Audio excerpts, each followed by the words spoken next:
15 книг, посвященных тому, что такое мозг, что такое разум, что такое сознание, как происходит кодирование в мозге, как соотносятся понятия мозга, разума и сознания. И его сегодняшняя лекция будет посвящена этим вопросам. Я очень рад приветствовать профессора Нортхофа у нас в Московском университете.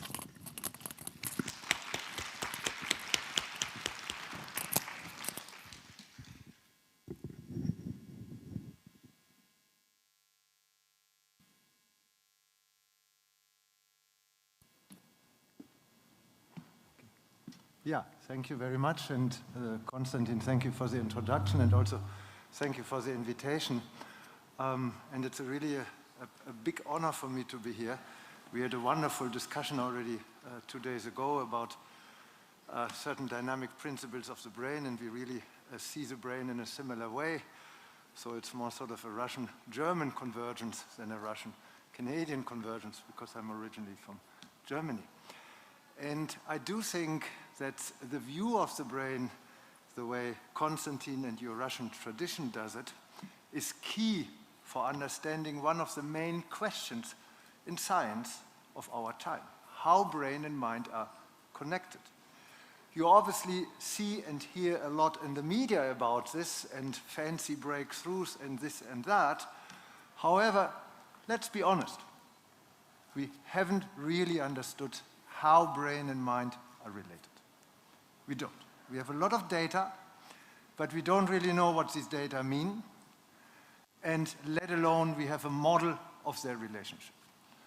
So when I speak of the mind, for instance, why do you have a sense of boredom? You hear this Canadian with a strange German accent here, and you have a feeling of boredom. It's a subjective experience. Why does, and your brain's neuronal activity has certain firing patterns, but you don't know how your sense of boredom and your firing patterns are related. So in the history of neuroscience, and also in philosophy too, and also nowadays, always the mind has been considered special. Some very special properties, going back in the Western philosophy to Descartes, have been invoked. Here I will present you with an alternative approach. Very basic. The most basic features of our physical reality matter: time and space. So that's basically okay, I probably have to. This is the technician. Can you? I don't know how this works. Maybe, okay, I need to do the next one. Is there any technician in the room who knows this? What do you Or want? is it? I want the next slide. Next slide. Maybe, or you have another one, or just I. Yeah. So the question I want to address: how does neuronal activity transform into mental activity? Yeah. How is it possible? Ultimately, you want to read out of your mental states from your neuronal activity. Like, you go to the doctor, they collect your blood, and then they have a readout from your blood what kind of disease and symptoms you have. We are far away from that in neuroscience, and I'm also a psychiatrist, so I need that as a psychiatrist. Okay, great, thank you very much. Russian magic. Okay, and what we currently do is really a key point. We just focus on the upper level, the tip of the iceberg of the mind. Yeah, this is what we really do here. And, okay, this is, yeah, we just focus on the upper layer, the conscious mind. Okay.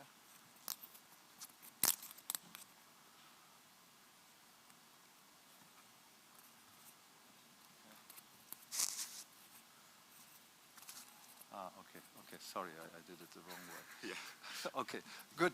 Thank you very much. Thank you for the help.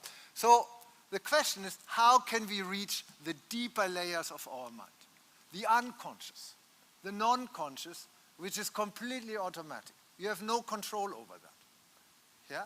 So this is what I'm targeting. I say that is key for understanding mental features.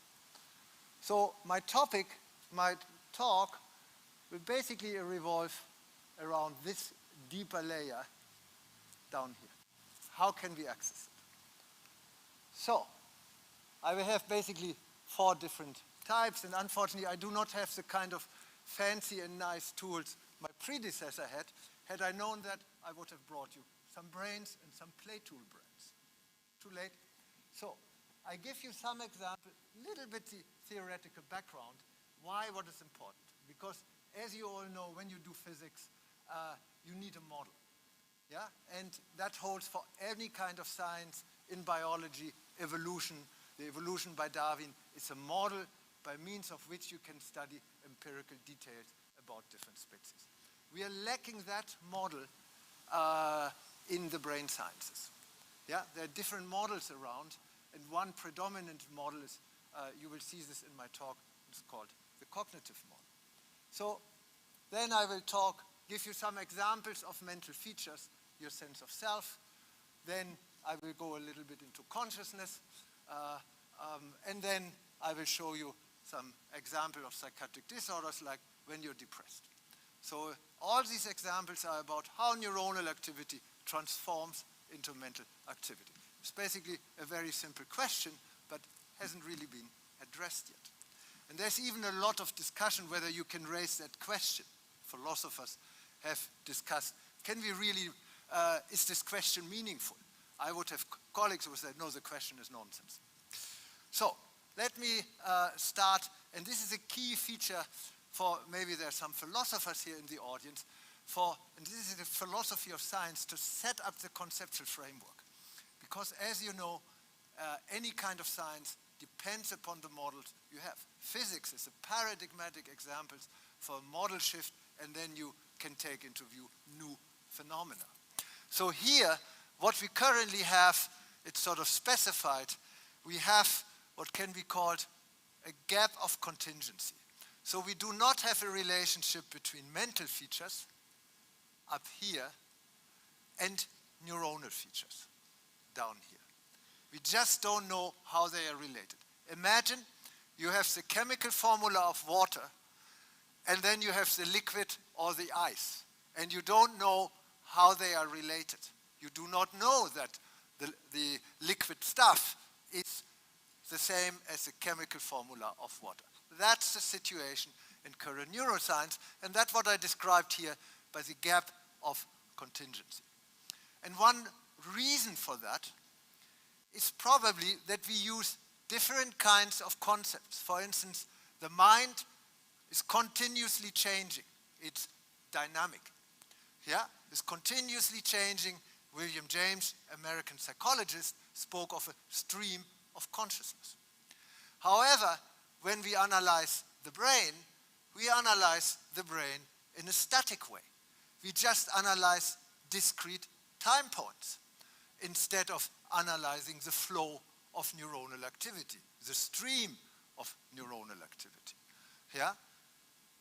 Your mind, your consciousness is about a certain structure.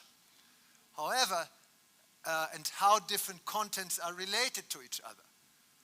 However, we investigate only the neuronal correlates of specific contents and not the relation between the contents.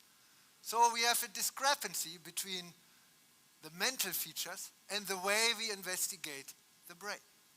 So there's a methodological mismatch. So maybe you say, yeah, not of very simple, just investigate the brain in terms of topography, meaning spatial organization, and dynamic changes from time point to time point. And that's exactly what I will show you in my talk and give you an overview, and that might be a way to better understand this brain-mind relationship. So here is a beautiful quote, Nicolas Tesla, and he lived at the end of 19th century, beginning of 20th century, and very clever guy. I can highly recommend to look up on Wikipedia. Very sort of eccentric, and I think it's a good role model for Elon Musk, who tries to get into his footsteps. And he said a very good thing. if you want to find the secrets of the universe, think in terms of energy, frequency, vibration. And I could say the same, if you want to find the secrets of brain-mind connection, think in terms of so-so and so forth. And that's exactly what I'm doing, and that's why that is sort of our assumption, that you have similar temporal and spatial phenomena on neural and mental level, meaning that's your connection. Yeah, that's like in the same way the chemical formula of water entails certain liquid properties, the same way spatial and temporal features of the brain entail certain mental features. That's the main idea, and here I think then of course the next question, yeah, what do you mean by time and space? Of course, I don't go into all the philosophy, I don't want to bother you with that, but what is important, time and space in neuroscience, in current neuroscience, in particular in the Anglo-American world, there's really cultural differences, is strongly determined as sort of what is called a container view. The brain, we just investigate the neuronal correlates of how we perceive and cognize the external time and space. So how I perceive this room, how I perceive the changes when she moves down, how she takes the camera and takes a photo, and so forth. Yeah. However, there is more to time and space, that the brain itself has its own intrinsic time and space. It has its own time scale. For instance, seismic earth waves have their own time scales. Same here, and that sort of inner time and space of the brain matches and more or less may correspond with the time and space of the external world. So that here you have an inner time and space matching with the outer time and space. And I'm interested in this inner time and space because I deem that key for mental features. So then you might say, yeah, what is inner time and space? How can we measure it? That's, of course, the key question for a neuroscientist. And that, for instance, so you can measure it, the kind of waves. Yeah, here you have big waves, you have slow waves, and you have faster waves. And or you know, when you go to the seaside, slower waves are much more powerful than the faster waves. So, and you can measure that dynamic. There are various tools in engineering and physics by means of which you can measure that relationship, and you will see several examples of mine. And then you have the neuronal activity in the brain. This is a raw time series. You can decompose this into different frequencies. Yeah? And again, I'm looking towards physics and engineering here. Then, yeah. So basically what I show you now, I will not dwell much on this slide here. Basically now I show you how the spatial topography of the brain, the overall spatial organization of its neuronal activity and its dynamic, when the slow, fast fluctuations, how those shape mental features. So let me go for the first example, the sense of self. What do you mean by self? When you wake up in the morning, you probably look into the mirror and you see yourself. And usually you recognize, it's me. And then you have a certain sense, yeah, it's me. You feel it's me. However, as a psychiatrist, I know that can go awfully wrong. So in my life as a psychiatrist, I encountered various celebrities. These included Jesus, Mao. I've never seen patients here in Russia, but I assume these kind of patients would probably take on the identity of Russian celebrities, like former presidents or head of states or former tsars. So there is, interestingly, a certain cultural component to it. So the question is, how does your brain construct your sense of self? And here I show you what we did. There are various investigations in neuroscience where you compare the, let's say, pictures of yourself with pictures of another person. Or you have to be aware of your own body, let's say your heart rate, your own heart rate, and you have to count and be aware of your heart rate. And what we did, so we compared all these different imaging studies, and we found that you have different layers of yourself. You have an interoceptive self. So the interoceptive self is basically your own inner bodily state. Is your respiration, your breathing, your heart rate, or when you have stomach problems after you drank too much alcohol or vodka, and things like that. Then you have your so that's sort of your interoceptive self, your inner bodily self. Then you have your outer bodily self. So it's tactile, you touch the other person, you experience yourself in space. Sometimes you have body illusions that maybe you have the feeling you're not completely in your own body. And that, you see, induces another set of brain regions, somewhat distinct from the interoceptive regions of the self, but also overlapping. For instance, here, the insula, which is a very key region here on the outer surface of your brain, is also involved in extroceptive processing. And then you have sort of the kind of stimuli when you recognize yourself. So you hear a story, you see a picture of Moscow, and you say, this is highly self-referential for me. Whereas if you see a picture of Ottawa, where I'm living, this is not self-referential at all, and that induces activity changes here in what we call these, in the middle of the brain, cortical midline regions, or also default mode network. So you see that you have different aspects of self, into extroceptive, mental. They somewhat recruit different regions. However, they are also closely related to each other. So the regions from the interoceptive processing, like the insula, occur also in the extroceptive processing. So your inner self is linked to your outer self through the insula. And that, in turn, the insula appears again on the mental level. So that basically provides the glue between the different layers of self. And you see here the regions from the extroceptive are sort of recapitulated on the mental level. So and now, this reminds you probably of something. And I always invoke this example, and you will see several images of that. It's like the Russian dolls. Yeah? You have a larger Russian doll, it nests or contains the next smaller one, and so forth. Yeah? And of course, when you look a little bit further east, you have also what is called the Chinese crystal balls. These are all little crystal balls, different sizes, same shape, all nested within each other.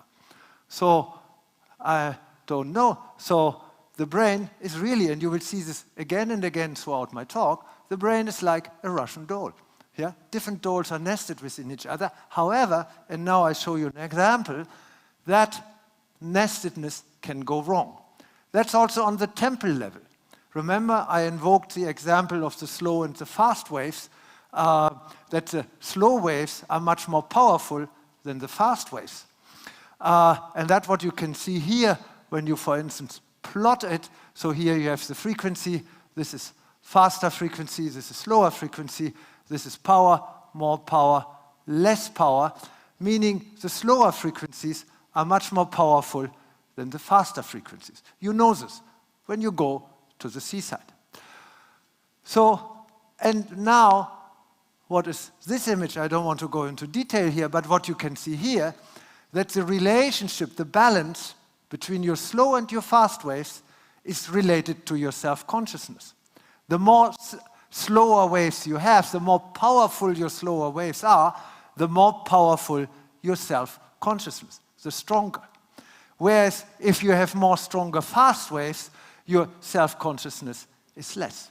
So again, you see sort of a temporal nestedness here. Yeah? Again, that's why I invoke it, but now in the temporal domain. So your brain is really a nested organ. If you want to have another comparison, it's really the surfer is like the self, and the self prefers the big and powerful waves. Why? Because you surf much better. They give you more power in surfing.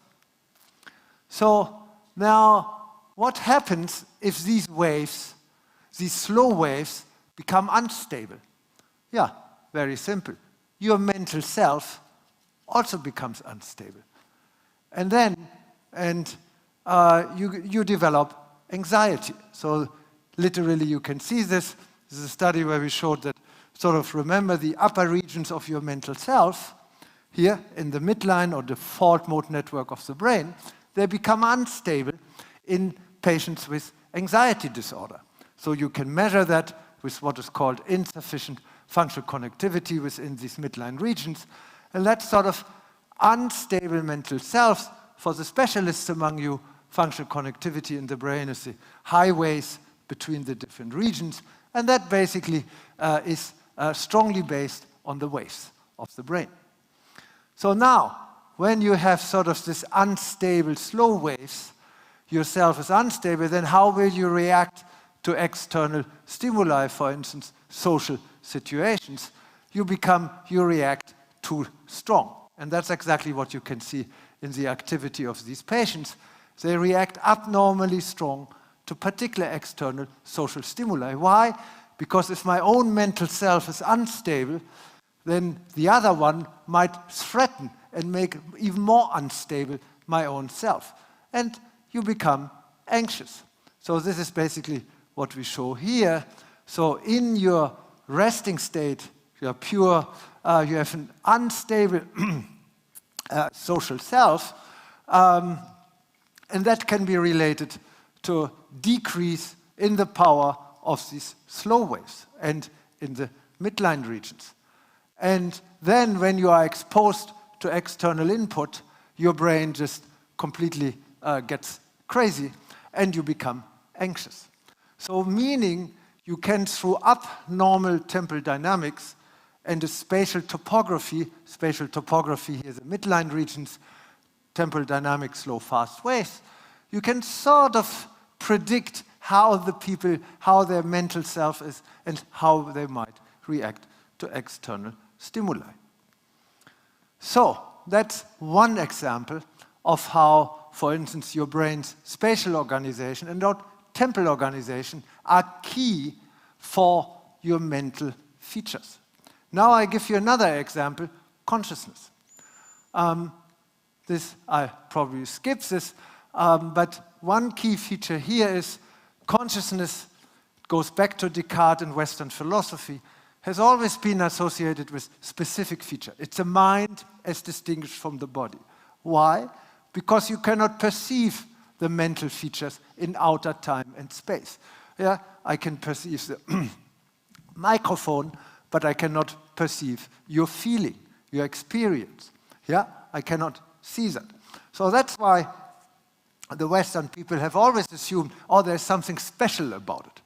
And that is continued in our time, that many current neuroscientific theories of consciousness really assume special properties, like integration, integrated information theory, global neuronal workspace, recurrent processing, just to name a few, and this is summarized in this one.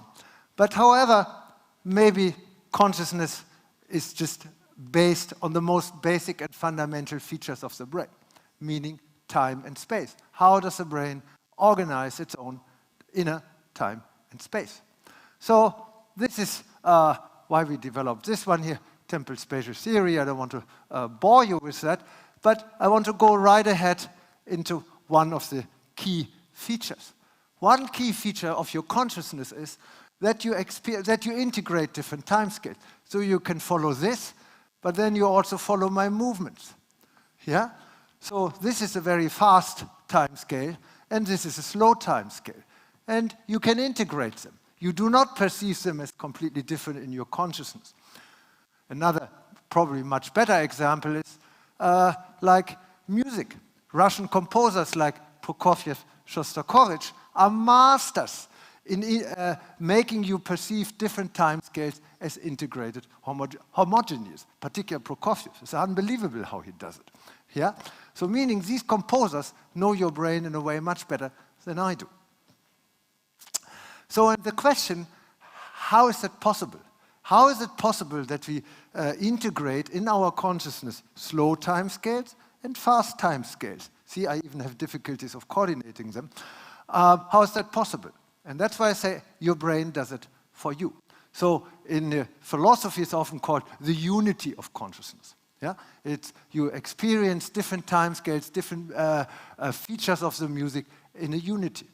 Yeah, so and that's why here we call temporal spatial nestedness. You already seen this. The brain has different waves: slow waves, fast waves. You can have the balance. Slow waves are more powerful. Faster waves are less powerful. So, and now the question is this balance between the slow waves and the fast waves related to your consciousness? This is exactly what we see here. So this is an example of when you're in deep surgical anesthesia. So you undergo surgery, you know, the doctors put you into sleep, and you can measure that in brain imaging technique. And here you can see, so this what we call power spectrum. Again, you already know this frequency down here, fast, slow frequency, power, a lot of power, less power. And you see, this is a typical picture. Here's a red curve. Are the healthy subjects, healthy, awake state, before you go into anesthesia. And you see a lot of power in the slow waves and less power in the faster. So meaning you have a certain structure in your power spectrum, as we say. So now, when you're in anesthesia, this is completely flat. So remember, this compares to the seaside when nothing is happening, no waves at all, is completely dead. It's still lake or sea, nothing is happening anymore. Yeah? Meaning your neuronal activity is sort of relatively silent. It has no changes, no fluctuations anymore. So this is what we symbolized here. So in the healthy state, you have a certain structure. You have more power in the longer time scales and in the less power in the faster time scales, and that really applies. And you have different Russian dolls in different sizes. And however, when you start losing consciousness, like in sleep, initial stages of sleep, which we call N1 or N2, then suddenly the slower frequencies become more prominent, as you can see here, and the faster, the minutes, seconds, milliseconds, are much less compared to here.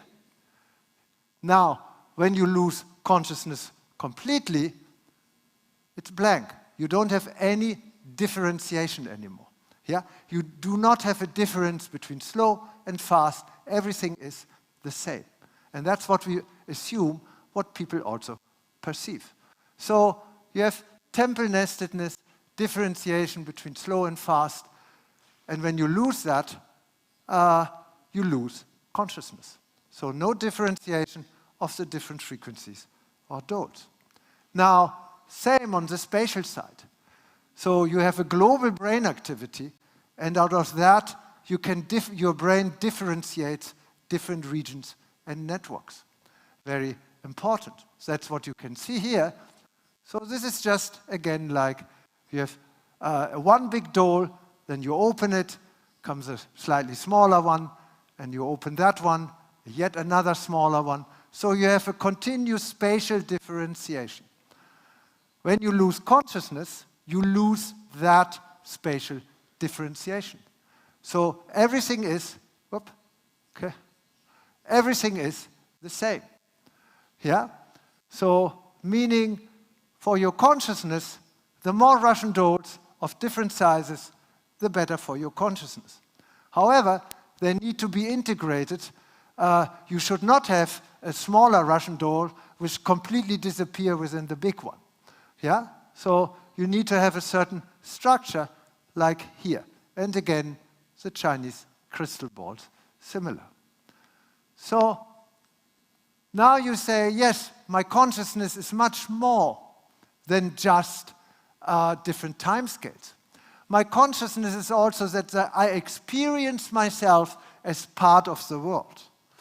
Yeah? So I'm experience myself relative to my context. So now you say, how is that possible? Yeah? So meaning your brain must somehow connect to its environmental context and then also to your own body.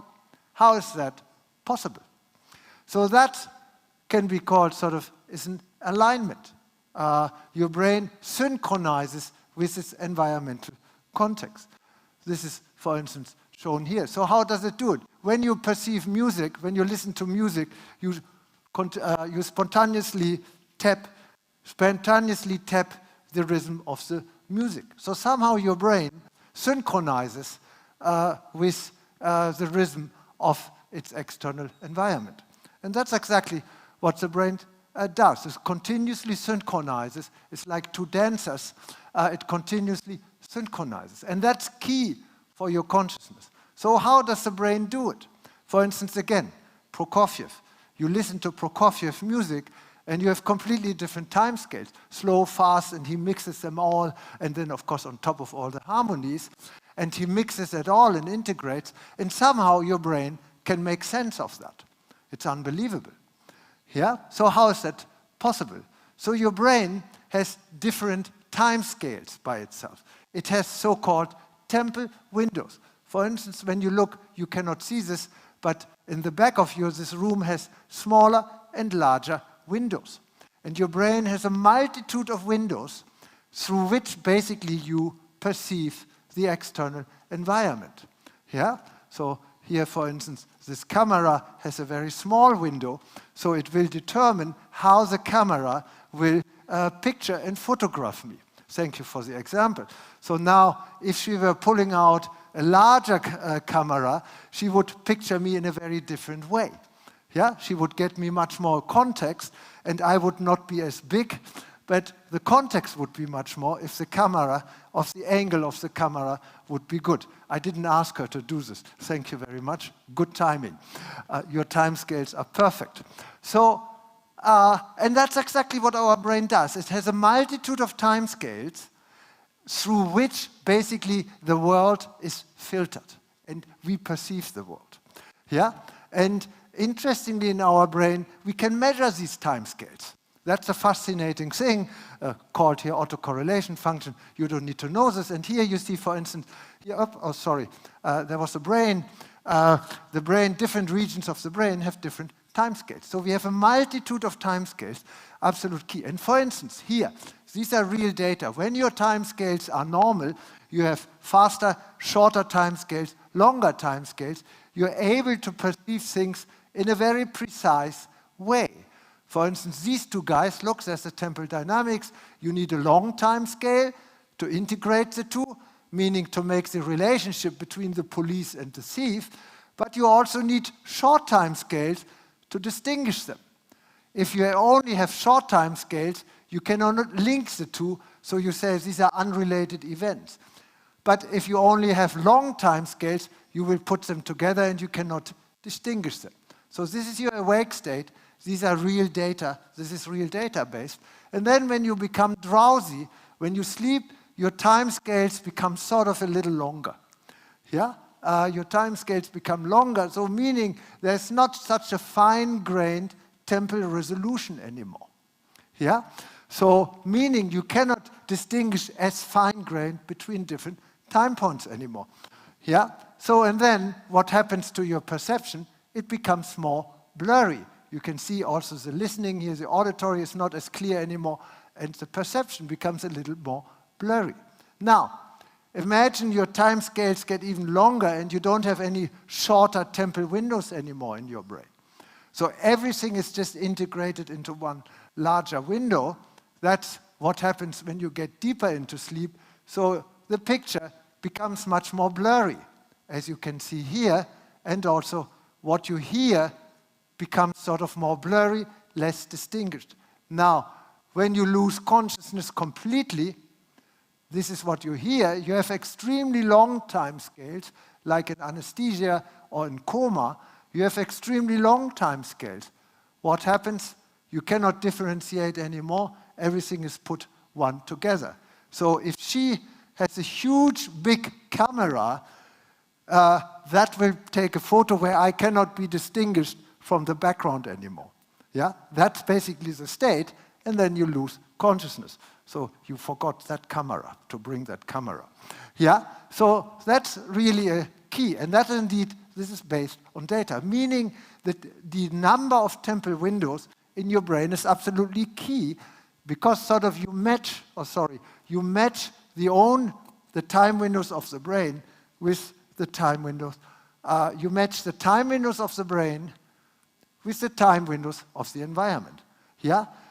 So the composer of music like Prokofiev or Shostakovich or Khachaturian or others know exactly somehow the time scales of your brain, and then they can play with that in their music.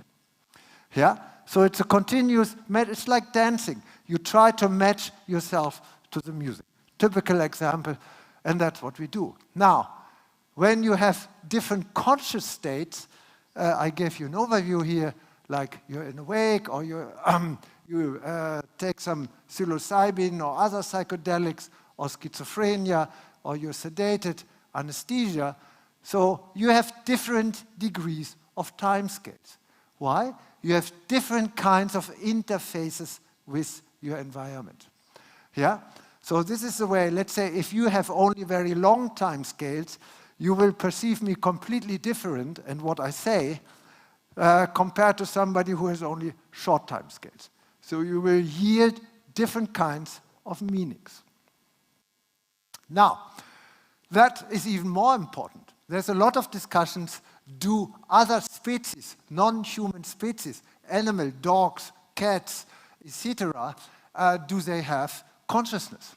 I would say, yes, look into their time scales. Every dog owner knows the dog has a certain consciousness, but maybe the consciousness is more restricted.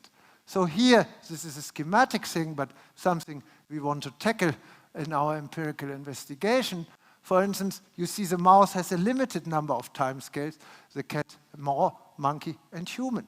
So meaning these different species perceive the same environment in a different way. Remember the example with the different cameras. Same here.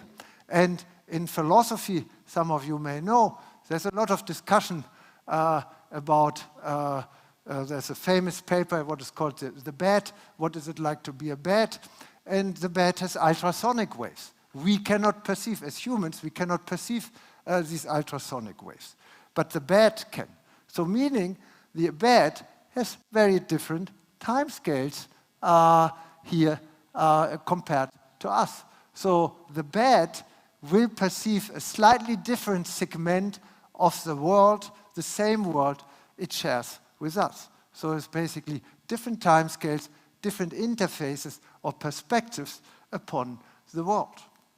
So, almost come to an end. Last example. When you're depressed, what happens?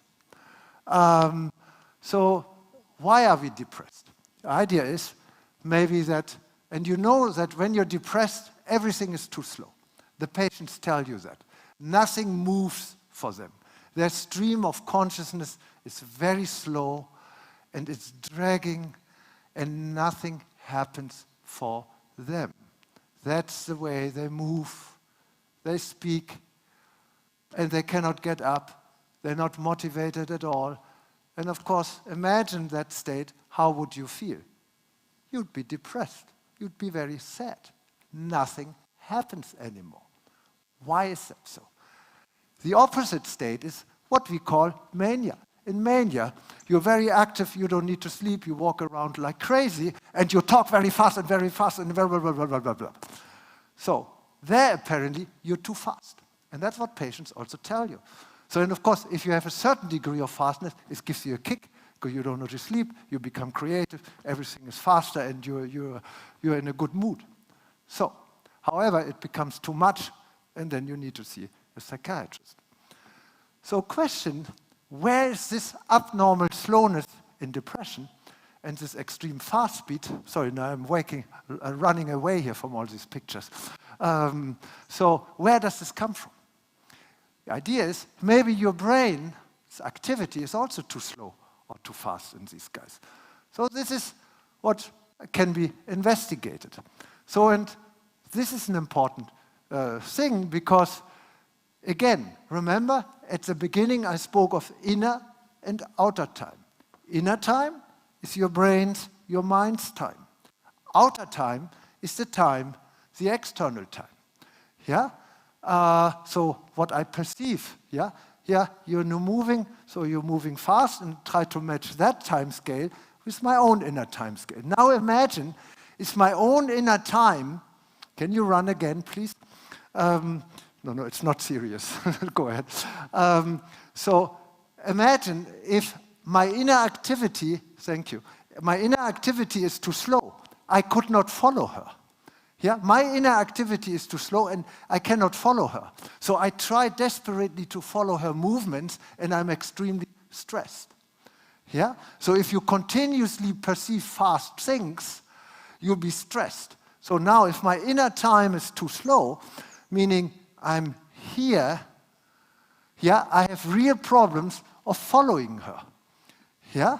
Because I'm constant, so I experience an objectively okay movement as extremely fast because my inner time is too slow. Yeah? And in mania, it's the opposite. So if she were moving along again here, then I would say, oh, she's too slow. Why are you slower? Why are you not faster? So meaning inner and outer time are desynchronized in depression and mania. I'm too slow and I'm too fast in mania. So now, this is basically what is here. Everything is relative, and that's the key point for our brain. The brain always processes inputs relative to itself. If the inner brain is too slow, the outer inputs, the outer time when she moves along, is perceived as extremely fast. So you're desynchronized. Yeah? You're always dancing too slow relative to the rhythm of the music. Yeah? And that's the case, what you see in depression. Yeah? Because your inner time is too slow, the outer time is perceived as too fast. Yeah? Because relative to your slower inner time, the outer time, when she moves along here, there's again somebody moving. Now she stops because she knows I'm too slow, I cannot follow her. Then, of course, I change. So that's the key. Now the question is, that's sort of your consciousness, your time consciousness, and your inner time consciousness relative to your outer time speed. So now, of course, the $1 million question is, how is that related to your brain? Yeah, to your brain's time speed. So the idea is maybe your inner brain time speed is also too slow. So the question, first you need to see, how can you measure the speed of time of neuronal activity? So that's, of course, now the real empirical question, because you want to measure that. Yeah? So how can you measure time speed? What is time speed? It's change. Yeah? She changed her position. She was a little faster, changed her position more often. And probably I should not turn my back to you now. So, and so now she's changing her position again. So how can I measure that? I can measure the variability of her, the variance of her position. Yeah? So she changes her position, and by the degree of change of position, I can infer the speed. So, and you can measure that with what is called neuronal variability. Yeah? So how much she changes her position in the brain, it's more how much the amplitude of the activity changes over time. So this is what we call neuronal variability. Now you say, yeah, how then do we can measure inner and outer time speed? What is outer time? So inner time is your very inner time. Remember your self. Remember the regions of the self I indicated? And they also included the sensory motor network. And the sensory motor network is the regions here where by which you move, particularly if you move, and also receive external input. So, and they have been shown to be related to time perception. So maybe they could be a proxy for inner time. Whereas outer time, now where's outer time? So when I perceive here, you really do a good job. So which region in my brain will be active when she walks? My visual cortex. Yeah? So, and the speed with which I perceive her will depend upon the speed of my visual cortex. So meaning the speed within which she moves will be processed in my brain relative to the speed of my visual cortex. So maybe our primary sensory regions are sort of a proxy for our outer time speed perception, because the visual input is processed relative to what goes on in your visual brain. And so we could really measure that here, visual network regions. So now, remember you had these, I can do this here. So remember this one, you had a discrepancy in the depressed and in the mania. Your inner time was too fast. So now you expect in mania that your inner time also in the somatomotor network is too fast, and you perceive the external environment as too slow. So then you would expect your visual network is also too slow. So the neuronal variability in the neural network is too slow. And that's exactly what we can see here. So these are real data.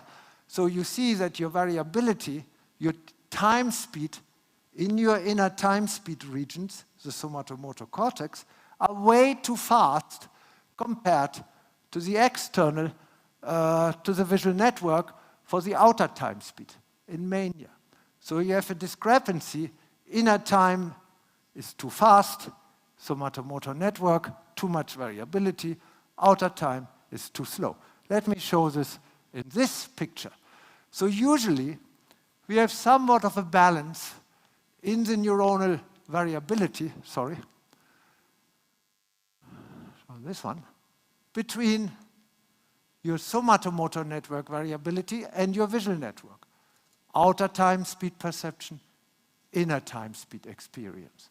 Somewhat they balance similar degrees of neuronal variability. Yeah? So that's why I can synchronize, I can follow her, and I do not experience that as extremely stressful. Now, in depression, it's the other way around. So here, my inner time is too slow.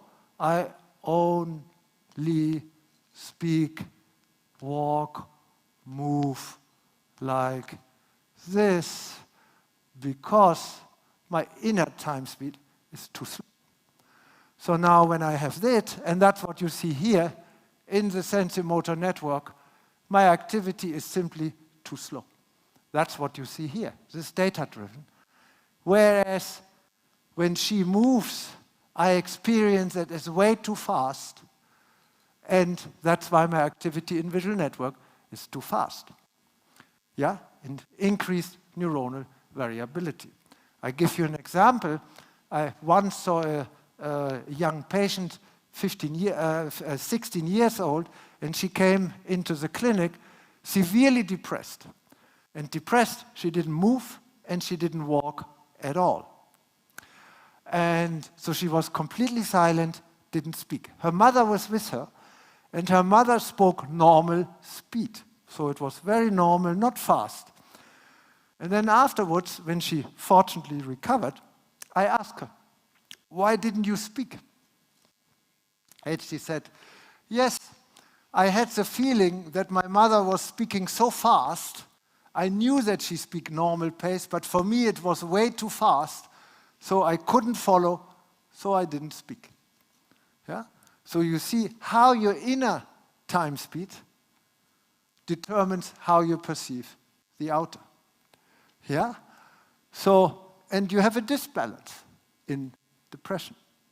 Then in mania, it's the opposite. The manic patient is, now you need to follow me, your time scales, you need to recruit your faster time scales. The manic people, as I said, they run around like crazy and they speak very, very, very fast. So then for them, the outer time, and that's what you can see here, again, they have too much variability in the somatomotor network. Yeah? Whereas their activity change, their speed in the visual network is too slow. So meaning for the manic patients, Their brain is too fast and the environment is too slow for them. That has huge implications, which I do not spell out here, for building artificial agents. If you want a robot or an artificial agent, you need to build in certain timescales. And currently, they lack those timescales. They just have one timescale for one particular task. So they're extremely good in specific tasks, but they're not good at adapting to different tasks. You call this the generalization problem. Yeah? So, and it's also the kind of timescales you build into the robot will strongly shape how the robot will behave in its environmental context. So if we build in very, very slow timescales into the robot, but not faster timescales, the robot may be very good at yielding timescales over with a long time scale required, but not good in solving faster tasks. So, as I said, remember earlier, the timescales are the interface with your environment. So it's the key problem. If you build in faster or slower timescales, maybe we need to adapt our timescales to the timescales of the robot in order for us to be able to interact with the robot. So this is not a trivial question, and extreme instances of that mismatch in timescales you see in psychiatric disorders. Yeah? Yeah, I come to the conclusion. I think it's clear that maybe time and space, maybe they provide a possible link between neuronal and mental features. So your mind is basically, essentially, temporal spatial. Yeah? So a physicist has no problem understanding that, because for them, nature and reality have basic spatial properties and basic temporal properties, particularly time. Of course, now don't ask me for the relationship between time and space. I would probably argue that time is first and time shapes space. But I leave that for the physicists or the mathematicians to solve that puzzle. So again, and even more important, you can measure that in the brain. It's not just one philosophical theory, but you can measure that. You can measure that with specific measures of spatial topography, temporal dynamic, which are not currently mainstream, but which has a long tradition in your history of neuroscience and how to measure that. And if you go into dynamic systems theory in physics and mathematics. So meaning, if you're interested in studying the brain in the future, I can only strongly recommend you, yes, study neuroscience, but also study mathematics or physics or engineering. Yeah, so that kind of combination, and my group is completely mixed of all these different disciplines. There are also some psychologists in there, but that is really key, because that prepares you much, much better, and then focus on nonlinear system, dynamic systems. And I do really think that we can learn a lot from nature. Thermodynamics, yeah? You'll see a lot of those principles, and then, of course, we also want to have, as I was speaking with my predecessor here, the previous speaker, we need the mathematics for that. Yeah? So we have one attempt where we try to look consciousness and brain formalizes in terms of category relations. So I can only recommend that. So let me just, second to last slide. So what we currently do is really we investigate the brain, and then then we say, okay, this is somehow, we have all these different functions, and we look for the neuronal correlates of these functions. Yeah, we investigate attention, perception, working memory, different forms of attention, and so on, executive functions. However, there's a gap. That really has not been related to mental features, sense of self, consciousness, free will, emotional feeling, and so forth. And I just touched a little bit upon consciousness and self. It's a huge Pandora box. We have a gap here. Yeah, remember initially I told you about a gap of contingency. Same thing here. That is the current state of neuroscience, which is a very cognitive-oriented, affective, cognitive, social neuroscience. Yeah?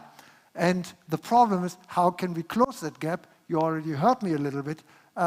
Look for spatial temporal neuroscience. Look for brain dynamics. Brain function is driven by dynamics. The way the waves at the seaside serve for you as a surfer to surf very well depends upon the dynamics of the waves and how well you can align to that dynamics. Yeah? So, and that's key. So brain dynamics shapes and constitutes brain function. And that is often overlooked. And I strongly believe that there is a cultural difference. So when I would present this in the Anglo-American world, where I'm currently living, they would not understand, for instance, dynamics. Dynamics is change from time point to time point. It's relative. However, when you look at their views, they always just consider single time points, discrete time points. But that eliminates the temporal continuity. You see that in the method parts of the paper. But that dynamic is key. Yeah, and I would argue, I showed you, that also then provides the link to the mental features.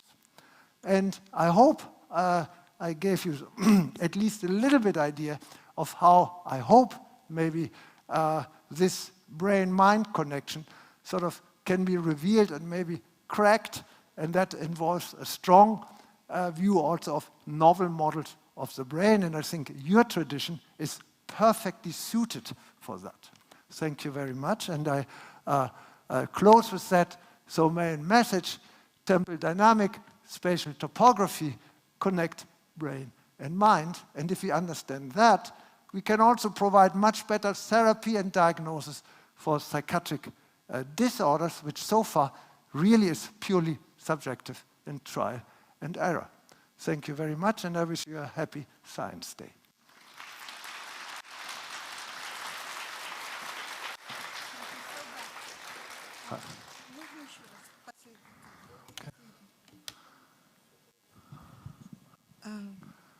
Веб-сайт профессора Нортхофа, вы его видели сейчас. You've seen the website of Professor. You can find in the excerpt from his lecture on the website of our festival. If you look at this picture, you will find other lectures of our dear guests, and we'll read them. You will find a lot of interesting things. We have a 15 minutes break, and then we have a lecture from Professor Anokhin. This is good in time. Okay.